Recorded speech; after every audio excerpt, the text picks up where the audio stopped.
porque el contexto de la materia, vuelvo a lo mismo, a recapitular un poquito lo que habíamos dicho. La materia no se llama programación en PHP, la materia no se llama programación en C#, la materia no se llama programación con Express.js, ¿no? La materia se llama programación web, ¿sí? Y los contextos son diferentes. De mi lado, por ejemplo, yo lo he hecho hace más o menos como un año, le mostré 3 tecnologías, ¿sí? Que son las que ellos pues hacían un proyecto en diferente unidad temática. Por ejemplo, en el primero era conocer las tecnologías web que impactan a los entornos. Y ahí vamos a trabajar con PHP para que veas cómo se mueve. Después el otro era conocer las transacciones en línea o por internet. Pues vamos a meterle allá un MVC, ¿no? Con C#. Y en la otra última, conocer los entornos de seguridad en las aplicaciones web. Pues vamos a trabajar con JavaScript, ¿no? Vamos a trabajar con Express para conocer esos conceptos. Y así, si el alumno recorrió esos 3 caminos, pero al final cubrí un objetivo y tal vez profundicé un poco más en algunos temas, ¿sí? Y no dije, por ejemplo, esta materia es programación web y solo vamos a ver PHP, ¿sí? Y eso es, pues, pedagógicamente, ¿cuál es el objetivo, no? Es decir, si vas a enseñar a ver los entornos que existen en un ambiente web o vas a programar en PHP cuando la materia se llama programación web, ¿no? Sí, de acuerdo, completamente de acuerdo, Oscar. Yo en mi experiencia te digo que también he dado clases, pero justo mucho menos tiempo que tú y en otros ambientes diferentes, es pues enseñar programación a alguien que no sabe programar con dos lenguajes diferentes es un infierno, ¿no? Es un infierno para la persona que lo está aprendiendo y es un infierno para ti porque pues te vas a meter en problemas que ahí pasa lo de la división de la atención, ¿no? Entonces, cuando apenas está empezando a manejar dos conceptos, o sea, un concepto que es una variable, ¿no? Y entonces le enseñas cómo hacer variables en Python y cómo hacer variables en JavaScript y que son diferentes un poquito y luego los espacios y todo eso, yo creo que lo que vas a lograr es confundirlo, ¿no?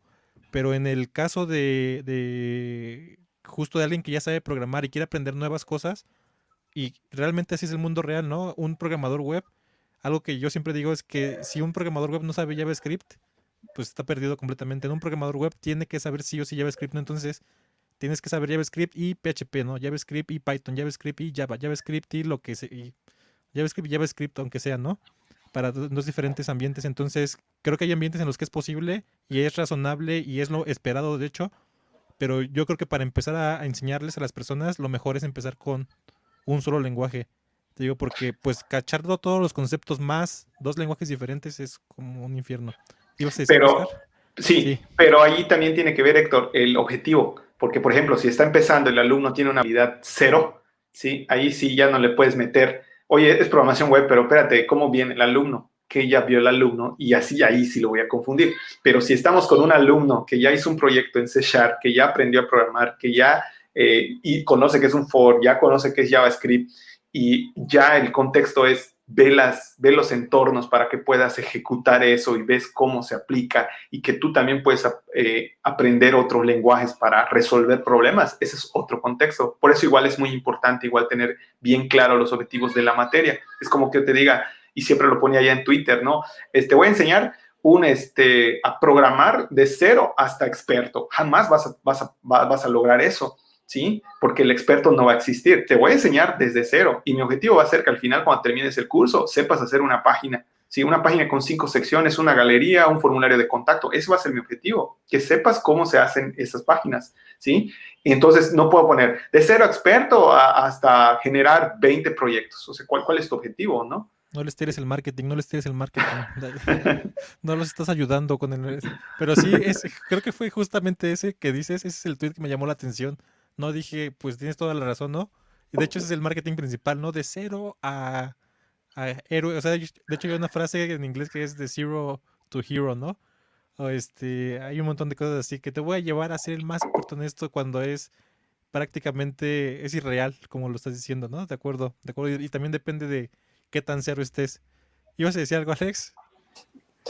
No. No, pero, o sea, creo que sí, ¿no? En alguna parte de la literatura hemos leído sobre expertos, ¿no? Y qué es lo que define a un experto, ¿no? Y es algo muy subjetivo, ¿cierto? O sea, pues para una persona un experto es alguien que sabe, a lo mejor, me voy a inventar un número, ¿no? 3 veces más que yo, ese es un experto, ¿no? Pero a lo mejor yo sé muy poquito y alguien que sepa 3 veces más que yo tampoco es que sepa demasiado. Para mí es un experto, pero para la industria probablemente no sea un experto, ¿no? Entonces sí es una frase de marketing. Eh, y la otra de cero a héroe, ¿no? ¿Qué tanto se necesita para ser un héroe, no? Y digo, situaciones cotidianas de la vida, pues vemos que hay héroes que nunca se prepararon para ser héroes, ¿no? Simplemente llegaron y resolvieron un problema en determinado momento. Quizás no eran expertos, pero lo pudieron hacer. Entonces sí creo que tiene ese doble significado, ¿no? O sea, uno en un lado está exagerado, pero por otro lado también es parte, pues, de convencer a la gente de que para programar, y lo he visto mucho, por ejemplo, en el curso ¿cómo se llama, Héctor? ¿Espino? No, Sí, ajá, o sea, creo que él lo dice